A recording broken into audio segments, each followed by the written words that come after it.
What's up guys? So it's our ano na ba ngayon? Day 16 na yata ngayon.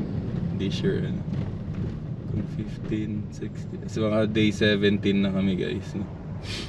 It's our day 17. So target namin 1 month. Makakapag-drive na siya ng solo. Pero pinupush ko na siya mag solo eh. Ayaw pa niya.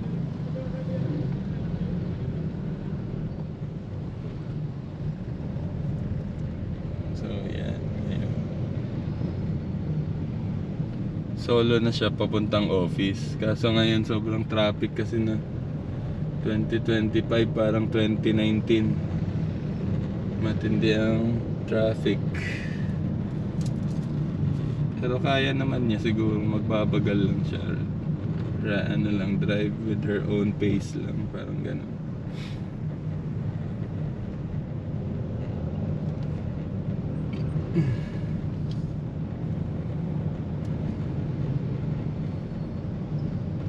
Kailangan lang ng ano siguro, maraming dasal.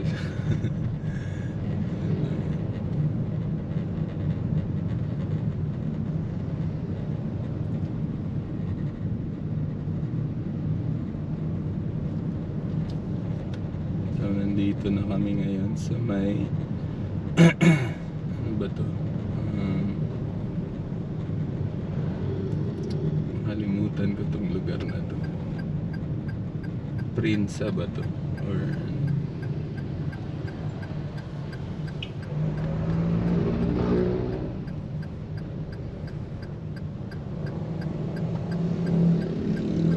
pero papasok to sa may yung subdivision dito San Juan ano?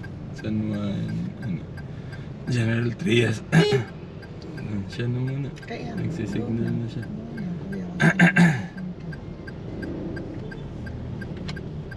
Oops. Kumain ka doon, umabante ka doon. Umabante ka. Yan ang sinasabi ko sa'yo, huwag ka bumuelta ka kasi. Hindi ka bumuelta eh. Hindi, every time na kahit wala kang kasalubong, yan ang practice para hindi ka mahirapan. Pag ura-urada na nandyan sa harapan mo, mahirapan ka na. Kasi nga, parang feeling mo, wala namang darating. Pero 2 seconds lang yung delay ko. hindi, oo nga, ang ibig sabihin, instead na mahirapan ka, di ba, gawin mo na siya ng right at first time para hindi na tama sa umpisa pa lang, para hindi ka na, di ba, kaya bubuelta eh. Yan lang yung point. Bumuelta ka lagi kahit pa wala kang kasalubong or ano, mas relax kasi yung ganong driving kaysa stressful kasi yung ginagawa mong driving. Yung dagda-drive ka parang wala kang alam, ganun. Magda-drive ka with a challenge. Yung may bang lagi. Driving with a bang. Para yung mga sakay, yung nagtuturo sabihin, wow, ang galing ginawa mo yung tinuro ko Lahat naman to, tinuro mo. Yung belta yun lagi kong paulit-ulit na tinuturo so hindi mo ginagawa every time, all the time. Nagbelta ako doon. Yun, very good. Sige kuya, hindi na natin kakayanin ikaw. Ano siya?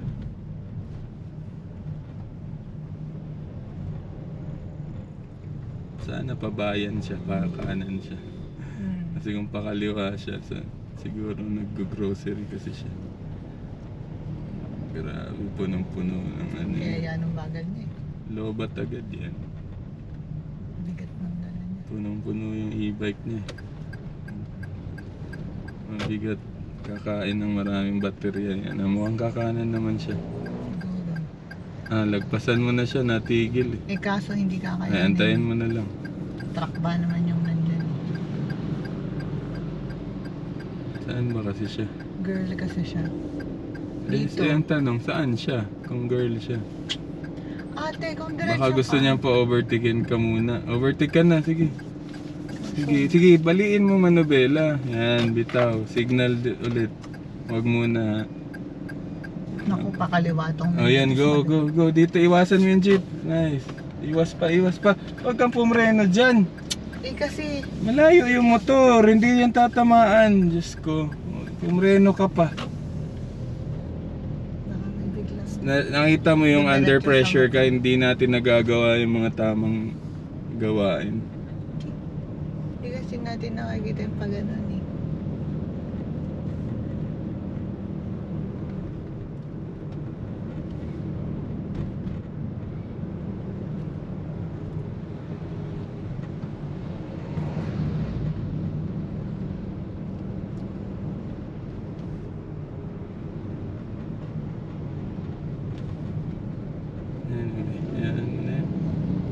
Yan ang dapat mong matutunan, yung under pressure. Kasi last time, wala kasing tinuro sa yung ganun, relax ka lang.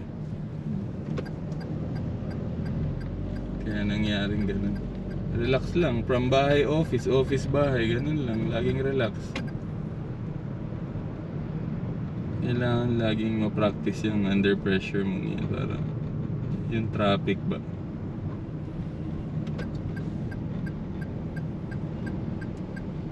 Although, mas hindi naman delikado yan ganyan kaysa dun sa relax.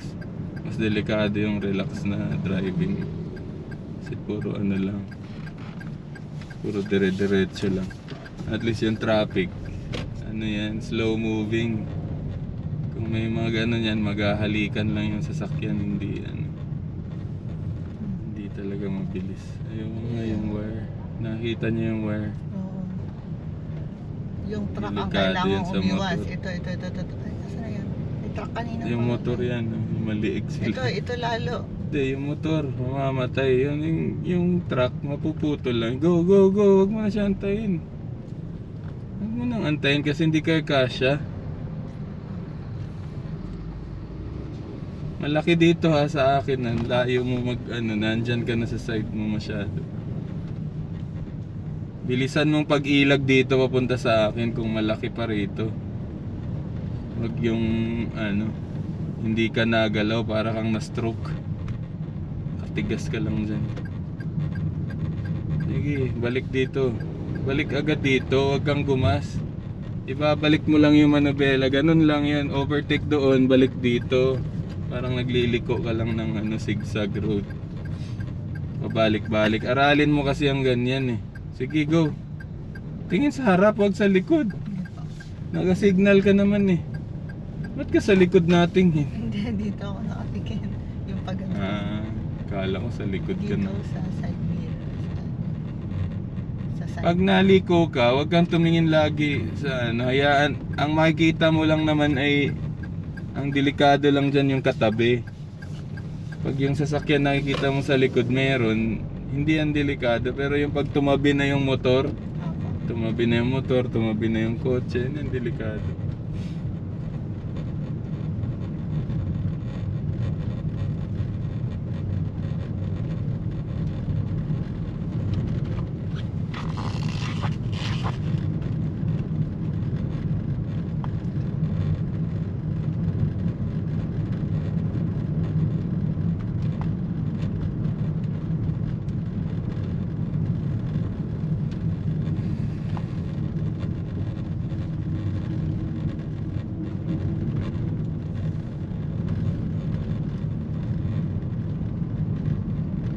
Kailangan palaging dalawang kamay pag ganito ka luwag na kalsada. Konti yung first. Relax ka lang kasi kahit pa may nakasunod sa'yo, pwede kang nasa gitna or basta relax ka lang. Tapos isang kamay lang, try mo, huwag kang matakot.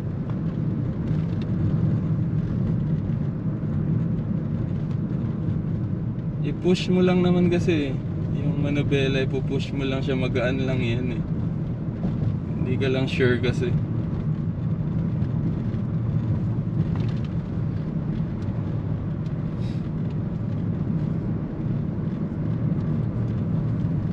Kapag sa traffic, yan yung mabigat yung manubela, yung dalawang kamay.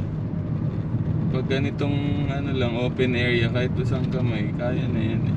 Push mo lang, push left, push right. Hayaan mo lang siyang munang mag forward. Tapos ikaw lang hihila ng ganun. Hila hilahin mo lang siya dun sa direction na gusto mo. Yan, pag na-practice mo yan, na-master mo yan, relax na yan sa expressway, sa lahat, sa ganito. Hindi ka na mapapagod. Kasi yung treatment mo ng traffic, ganun din yung treatment mo sa open area. Dapat hindi eh. Dapat may relax ka talaga, may walang pressure at all, yung parang ganun.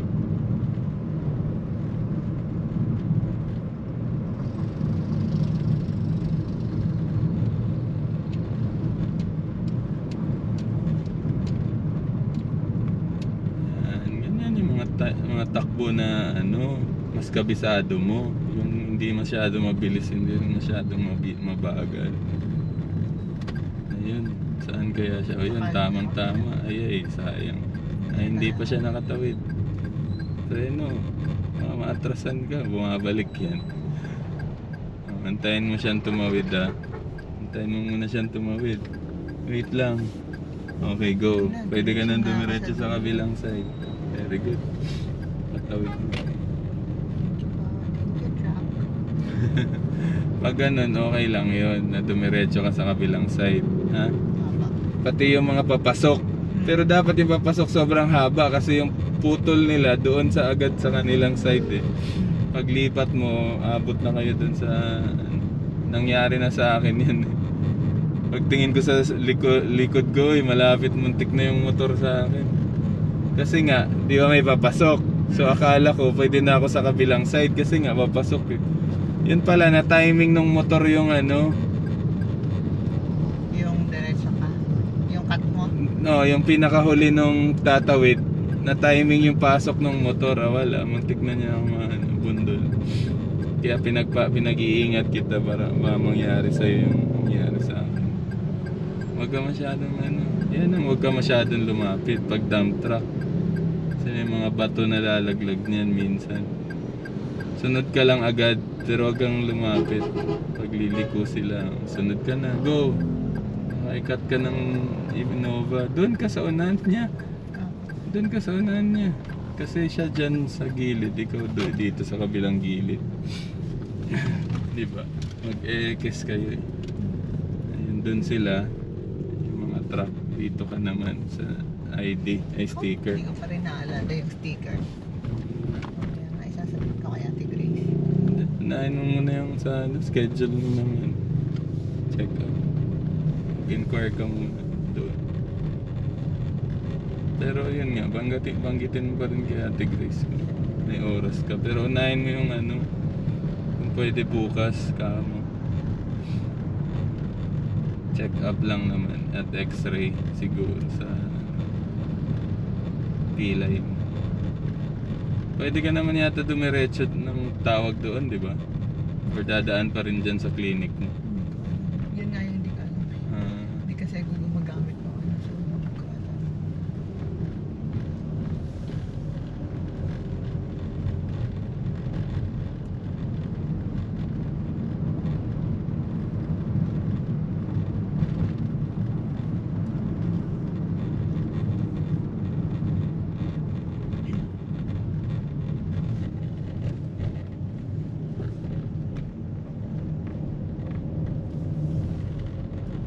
Perfect.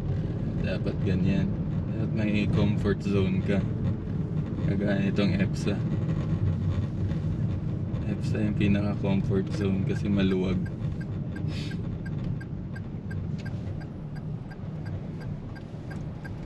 Ano ba talagang tama? Maluwag o maluwang? Maluwang?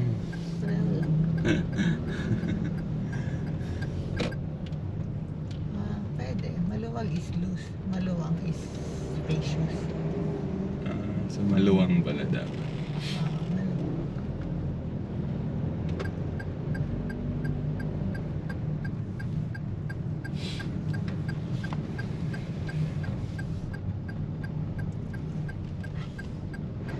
And dito ka mag-drive ng sariling pacing mo lang. Sariling pacing mo.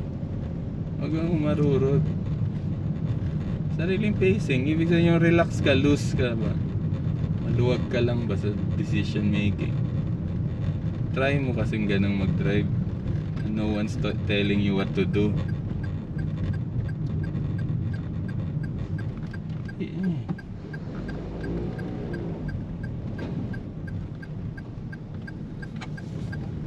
My dad once tells me what to do. Yeah. My dad once tells me where to go.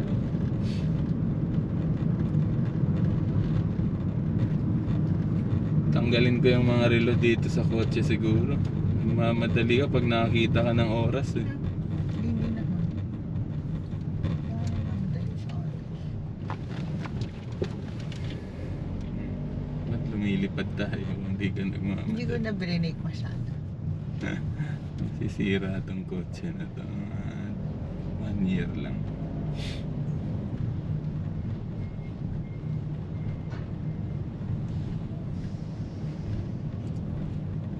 Okay, dito ka. Overtake ka dito sa right side sa vehicle.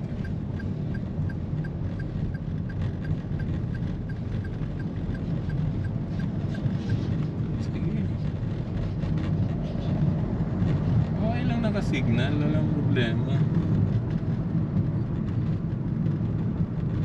Kasi mo-overtake ka naman talaga eh.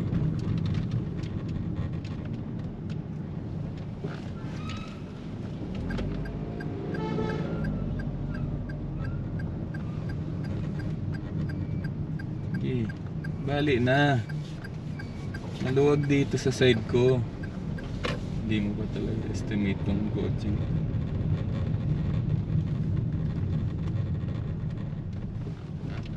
Yan, aralin mo yan dito yung estimate para pag mag-isa ka na hindi yung kailangan ng guidance. Kaya overtake sa'yo, kuya. Hindi naman siya kusinan. Kasi pa-park lang siya. Hindi naman siya naghahanap lang siya ng space. Siyempre, matagal pa siya. Hindi nagmamadali ka. Hindi ako nagmamadali. Ayoko tumikit sa container. Yung may isa pang container na parating.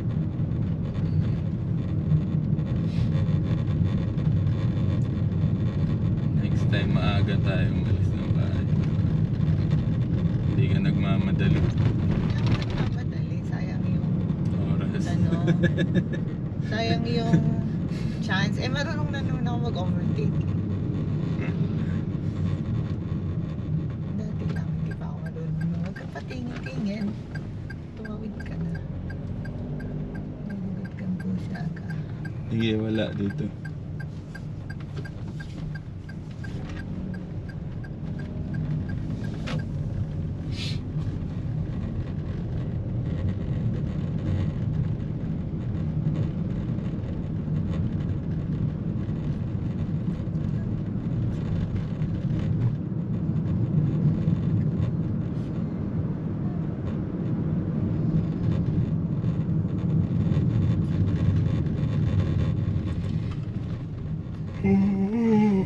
Sa